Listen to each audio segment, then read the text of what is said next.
김종인 비대위원장 말은 뭐 절반은 먹어줘야 맞고, 된다 그래요? 네, 절반은 맞고 절반은 틀린 게 예. 한동훈 비대위원장이 어떻게 대통령과 한없이 멀어지면 되겠습니까?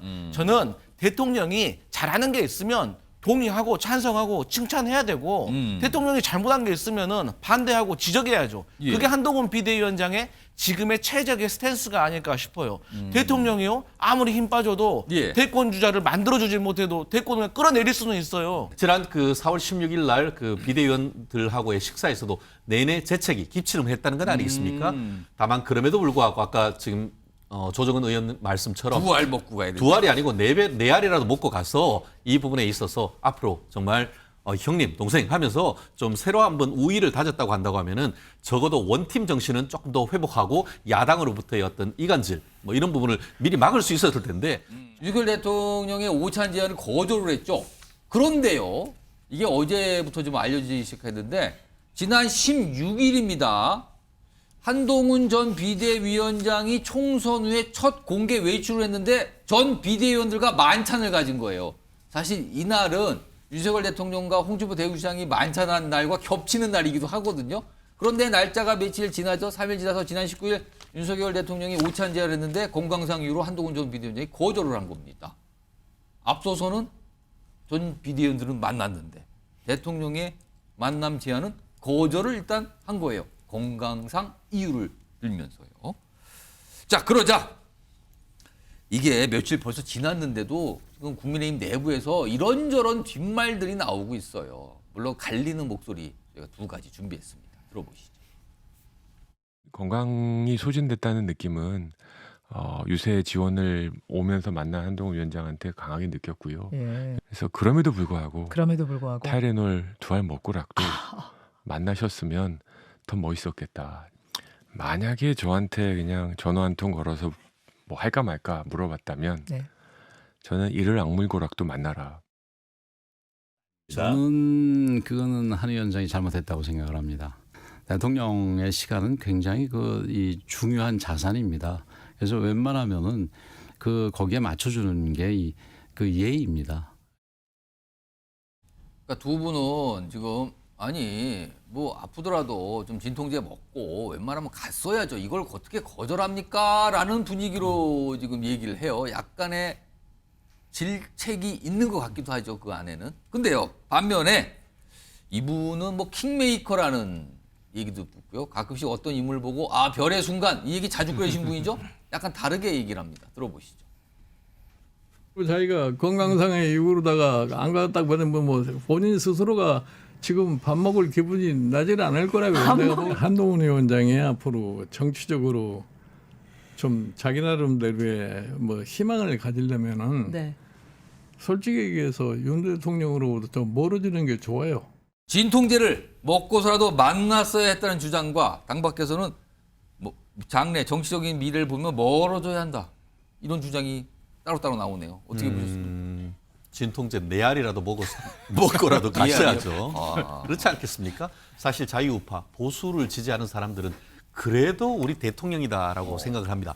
사실 저도 한동훈 비대위원장, 전 비대위원장에 대해서 심정적으로 굉장히 안타까운 마음이 있습니다만 그럼에도 불구하고 대통령이 이렇게 그 요청을 했을 때는 못 이기는 척 가서 한번 같이 식사하고 다시금 이게 당정 대통령의 관계를 이렇게 회복하는 그런 모습을 보여줬으면 하는 마음이 사실 저를 포함해서 많은 국민의힘 지지하는 사람들이 그런 생각이었을 겁니다. 지금 아까 권영세 의원께서는 예의라는 표현까지 쓰면서 그 그렇죠. 얘기를 했는데 그게 바로 보수주의자들의 기본적인 생각인 혹시 것이죠. 약간 좀 보수 중에서도 굉장히 좀 강하게 이런 보수적인 입장을 보이신 분들, 지지자분들 계실 거 아니에요. 그분들 입장에서 지금 한동훈 전 비대위원장이 어떻게 보이는 겁니까?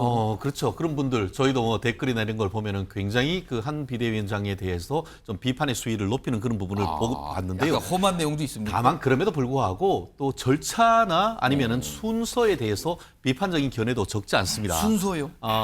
왜 첫 번째로 불러야 될 사람이 한동훈 비대위원장이 아니고 홍준표 대구시장이냐 이건 것이죠.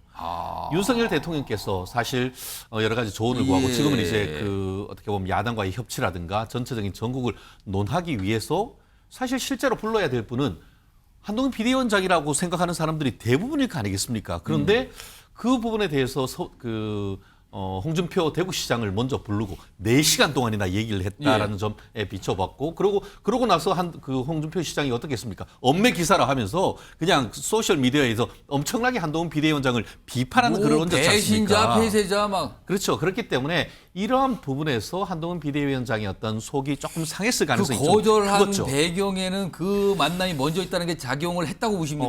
저도 그걸 부인하기는 어렵다고 봅니다. 현실적으로 체력적으로 굉장히 힘들었던 건 사실입니다. 예. 저희가 이 자리에서 총선할 때 오늘 한동훈 비대위원장 어떤 그 일정이 하나도 없다라는 얘기가 있었을 때 제가 들은 바로는 그때 링겔 투혼하고 있었던 것으로 알고 있습니다. 그만큼 체력적으로 굉장히 힘들었던 건 맞고, 예. 지난 그 4월 16일 날 그 비대위원들하고의 식사에서도 내내 재채기, 기침을 했다는 건 아니겠습니까? 다만 그럼에도 불구하고 아까 지금 조정은 의원 말씀처럼 2알 먹고 가야 돼. 2알이 아니고 4알이라도 먹고 가서 이 부분에 있어서 앞으로 정말 형님, 동생 하면서 좀 새로 한번 우위를 다졌다고 한다고 하면은 적어도 원팀 정신은 조금 더 회복하고 야당으로부터의 어떤 이간질 뭐 이런 부분을 미리 막을 수 있었을 텐데 조금 아쉬운 점이 들고 있습니다. 아까 김종인 전 개혁신당 상임 고문이에요 지금. 당 밖에 인사긴 하신데 워낙 이제 이분은 어떤 정치인의 미래에 대해서 이렇게 막 약간 점치듯이 말씀하시는 분이니까 워낙. 대통령과 멀어져야 정치적인 희망이 있다고 얘기를 했거든요. 이거 어떻게 들으셨어요? 근데 먼저 그 말씀을 드리기 전에 예. 저희 진보주의자도요. 예. 대통령이 부르면 갑니다. 아무리 아파도 가고요. 간다. 예, 또 이간질 안 합니다. 저희. 그 알겠습니다. 말씀 드리고 싶고, 한동훈 그 전에 제가 좀 지적을 해야 될 게 예. 한동훈 비대위원장이요. 건강상 이유로 오찬을 거절하고 또 비대위원들하고 식사했던 거 사실 있잖아요. 그거를 둘 다 비공개로 했었어야 돼요. 그거를 알려지지 말았어야 네. 된다. 본인도 안 갈 거면은 말을 하지 말았어야죠. 그리고 또 그 비대위원들하고 식사한 거를 왜 알립니까? 그러면 그 이유가 뭘까 생각을 해보니까 뭐 브리핑을 한 건 아니지만 뭐 언론의 취재를 통해서 알려지게 됐거든요. 네, 그러니까 홍준표 시장이 만났다고 하고 홍준표 시장이 그렇게 비난하니까 제가 봤을 때는 화가 나서 윤석열 대통령한테 항의의 의미로 저는 다 공개해버린 거라고 그런 게 생각해요. 알려진 내용 자체가 그렇다. 네, 그런데 이건 부적절합니다. 아무리 화가 나도 그러면 안 되죠. 그래서 아직 정치를 더 배워야 된다. 한동훈 비대위원장은. 근데 그 마음은 저도 이해는 한다. 예. 이제 그게 있는 거고. 예. 이제 김종인 비대위원장 말은 뭐 절반은 멀어져야 맞고, 된다 그래요? 예, 절반은 맞고 절반은 틀린 게 예. 한동훈 비대위원장이 어떻게 대통령과 한없이 멀어지면 되겠습니까?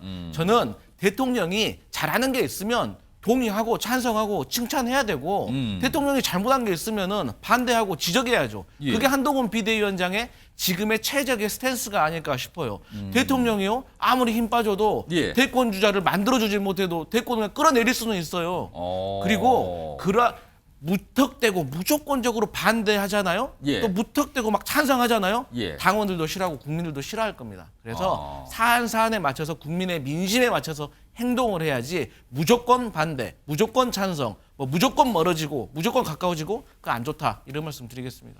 자, 이런 상황입니다. 이런 상황 지금 뭐 여러 가지 뭐 평가와 뒷말들이 나오는 게 쭉 이어지고 있는데요. 그런데 어제 밤입니다. 국민의힘이 공보실 명의로 어떤 한동훈 전 위원장 관련된 입장을 냅니다. 화면으로 보겠습니다. 어제 밤에 나왔어요, 이게. 갑자기요. 어떤 분이 어떤 뭐 상황에 대해서 설명을 했는데 그걸 가지고 일단 뭐라고 얘기했냐면요. 한동훈 전 위원장과 관련된 부분이고 사실과 다르다고 얘기하면서 이렇게 얘기해요. 한동훈 전 위원장 참여하는 단톡방 같은 거 존재하지 않습니다. 그런 거 없습니다. 그리고요. 확인 안 된 추측을 사실처럼 발언한 것에 심각한 유감을 표한다. 이렇게 전격적으로 입장을 내요. 이 입장을 낸 까닭은요. 그 입장이 나오기 몇 시간 전에 어떤 분이 언론에다 얘기를 한 게 있거든요. 무슨 얘기를 했는지 들어보겠습니다. 단톡방에서 그러니까 밥 먹자 한 거예요. 장서정 비대위원이 한동훈 비대위원장 밥 먹자라고 해갖고 갑자기 이 자리가 마련된 거예요. 한동훈 비대위원장은 1시간 반 정도 밥만 드시고 가셨고 윤한 갈등은 1, 2차만 알려져 있는데 사실 엄밀히 보면 4번이다. 대통령께서 4번 크게 화가 났다. 지금 한동훈 비대위원장의 상태는 어떠냐. 윤석열 대통령보다 더 극대노 상태다. 분노 게이지 최극대치다. 뭐 대통령과 한동훈 전 위원장이 모두 극대노했다. 근데 뭐 더 극대노했다. 그리고 4번의 뭐 충돌이 있었다. 모르겠습니다. 이 말이 만약에 맞다면 더 이상 좀 건너올 수 없는 강을 건너온 겁니까? 이거 어떻게 봐야 되는 겁니까? 저는 뭐 사실인지 아닌지 잘 모르지만 그래도 대통령도 마찬가지고 한동훈 전 비대위원장도 마찬가지고요. 공인입니다. 그리고 많은 분들이 지켜보고 있는데 첫째로 지지자들 입장에서는 이번 선거를 졌기 때문에 굉장히 허탈하고 그렇습니까? 불안하고 뭔가 이게 변화해야 된다는 그런 마음이 있습니다. 그런 말씀들 하세요 네, 지금요. 그래서 막 답답해서 제가 낙선 인사를 할 때 와서 같이 우시는 분들도 있습니다. 그만큼 상황은 굉장히 절실합니다. 그리고 국민들이 볼 때도 이번에 회초리를 든 거 아닙니까? 그렇다면 변화를 해야 되고 쇄신해야 되고 그다음에 집권 여당으로서 그다음에 윤석열 정부에게 어떤 책임 있는 자세를 요구하고 있습니다. 그런데 그러지 못한다는 걸 실망스럽게 그지없는 거거든요. 그래서 저는 이런 어떤 주장에 대해서 저는 믿고 싶지 않고 정말 책임 있는 자세에 있어야 될 분들이 그렇지 저는 않다고 저는 믿고 싶고 확신합니다. 예. 김정수 위원장관 지금 어제 국민의힘 공보실이 내놓은 입장 중에서 일단 한동훈 전 위원장과 관련해 발언한 부분 사실과 다르다. 그러면서 단적인 예를 들어서 단톡방 얘기 이거 사실 아니다. 그러면서 또 전반적으로 추측을 사실인 것처럼 얘기하는 거 이거 유감편다 이렇게 했거든요. 그럼 일단 단톡방 부분은 강하게 부인을 한 거예요. 근데 나머지 다른 부분 뭐 극대노했다, 내번의 충돌이 있었다 이런 부분도 있는데 그건 전반적으로 그냥 사실이 아니고 추측입니다. 이렇게 좀 설명을 갔거든요. 어떻게 보십니까? 저는 단톡방이 없을 거라는 거에 대해서 있었겠죠. 웬만하면 어느 조직이 있으면 그 조직이 일시 어떤 내용들을 갖다 다 전화할 수 없는 거잖아요. 그러니까 저는 그래서 이게 사실인지 아닌지 중요하지 않은 것 같고 이 문제가 불거져 나와서 소위 국민의힘과 대통령실 또는 어떤 보수층 내부의 분열이 있는 부분을 갖다 봉합하려고 했다는 생각이 드는 거고요. 저 극대노했는지 이건 잘 모르겠습니다만 아마 한동훈 전 비대위원장은 엄청난 근본적 한계를 느꼈을 거라는 생각이 들어요. 그러니까 뭐 언론인 말에 의하면 4번 정도 윤한 갈등이 있었다고 얘기를 하는 건데 첫 번째 갈등이 1월 21일 날 대통령 부인 특검법 문제와 관련된 내용과 관련해서 여기에 좀 부응하는 내용이 필요하다라고 하는 당의 어떤 의견이 있었는데 이관섭 지금 전 비서실장이 와서 비대위원장 사퇴라는 얘기를 할 정도의 상황이지 않습니까? 뭐 별 내용도 아니었었어요. 그 부분에 대해서 나름대로 국민들의 요구가 있으니 거기에 어떤 응답을 해야 되는 거 아니냐 이런 아주 되게 낮은 수준의 얘기였었는데 비대위원장 사퇴하라고 비서실장이 와서 얘기를 하는 측면이 있었고 또 하나 그나마 지지율이 좀 좋을 만한 상황에서 이종섭 전 국방부 장관 호주 대사로 임명하는 일이 있었고 또 대통령실에 있었던 또 황상무 또 발언 때문에 논란이 있었던 측면이 있었고 그러니까 지지율도 확 떨어진 측면이 있었죠. 그다음에 세 번째가 국민의 미래 그 비례 순번 문제와 관련해서도 비례대표 공천 이게 실제로 논란이 많아서 이철규 당시 지금 요 원내대표로 얘기되고 있는 이철규 의원이 엄청나게 문제 제기를 많이 했던 얘기가 있었죠. 그다음에 이제 마지막으로 4월 1일 날 의대 정원 문제와 관련해서 대통령이 담화를 발표했을 때 지금 직전과 직후에 비대위원장 그만두겠다는 얘기를 했다는 얘기들이 흘러나오고 있는 상황이라면 한동훈 전 비대위원장 입장에서는 뭔가 하고 싶어도 할 수가 없는 거죠. 대통령실과 대통령의 입장이 바뀌지 않으면 밖에 나가서 얘기할 수 있는 내용들이 아무것도 없었던 상황들. 그러니까 본인은 극대노했는지 모르겠으나 근본적 한계는 있었다. 근데 그 근본적 한계와 관련해서 선거가 끝나고 난 다음에 대통령이 자기를 만난 게 아니라 홍준표 대구시장을 만났다고 하면 좀 절망적인 측면, 그런 고민이 분명히 있을 거라는 생각이 들어요. 저는 인간적인 측면에서 그런 거고요. 저는 저 같으면 극도했을 것 같아요. 이 상황에서 뭘 할 수 있는 거지? 근데 이후에 내가 대통령과 기존의 관계를 유지했을 때 나에게 정치적 미래가 있을까라고 하는 근본적 고민을 했을 것이고, 전 그런 고민들 자체가 국민들에게 약속한 걸 지키겠다. 그러니까 국민한테 배신하지 않겠다라는 얘기로 나왔다는 생각이 들기 때문에 좀 극대노 이런 걸 다 떠나서 한동훈의 정치적 미래라고 하는 부분들은 대통령과 같이 호흡하면서 갈 수 있는 부분은 아니지 않는가라고 하는 나름대로의 본인의 경험치가 좀 나왔다는 생각이 들기 때문에 앞으로 좀 지켜봐야 되겠죠. 근데 저는 뭐 김종인 비대위원장 말이 다 맞는 건 아닙니다만 적어도 대통령과 각을 세우지 않고 대통령의 어떤 국정 방향에 대한 내용을 듣고서 국민에게 지지를 받을 수 있을 것인가? 저는 지금 그런 상황은 아니라고 봐요. 대통령이 변해서 국민들에게 지지를 받지 않는 상황이라면 전 그런 정치를 해서 국민에게 지지를 받을 수 없다라고 하는 근본적 한계를 좀 한동훈 전 비대위원장은 느끼고 있지 않은가 이런 생각이 듭니다. 저는 아까 야권의 갈라치기 바로 이런 거 아니겠습니까? 지금 이게요? 이거 갈라치기 아니면 이게 갈라치기 아니면 도대체 뭐가 갈라치기냐고요. 우리가 법률 용어로 전문 증거는 증거가 아니다라는 얘기가 있습니다. 예. 아까 얘기한 것처럼 그 CBS에서 논설위원회란 분이 누구한테 들었냐? 직접 들었겠어요? 몇 달이 건너서 들은 것일 가능성이 상당히 큰 취재를 것이죠. 했겠죠. 취재라고 한다고 하지만 그거를 그러면은 그 자리에 있었던 그 예. 비대위원들끼리 모임에 있는 분한테 직접 들은 건지 아니면 그 사람으로부터 한 달이 건너서 들은 건지 이런 부분 그리고 또 윤석열 대통령에 대해서도 그런 어떤 대노를 했다는 것을 들었는지 이런 부분이 사실은 아무런 근거도 없이 그냥 일방적인 주장에 불과하단 말이에요. 그렇기 때문에 이런 지금 어떻게 보면 한동훈 비대위원장이 예. 건강을 이유로 해서 가지 않다 보니까 그 사이를 어떻게 보면 야권 특히 좌파 언론 쪽에서 아주 치밀하게 지금 물고 늘어지는 이런 부분이 있기 때문에 도대체 그와 같은 주장의 근거가 무엇인지 저는 굉장히 의문을 제기하지 않을 수가 없습니다.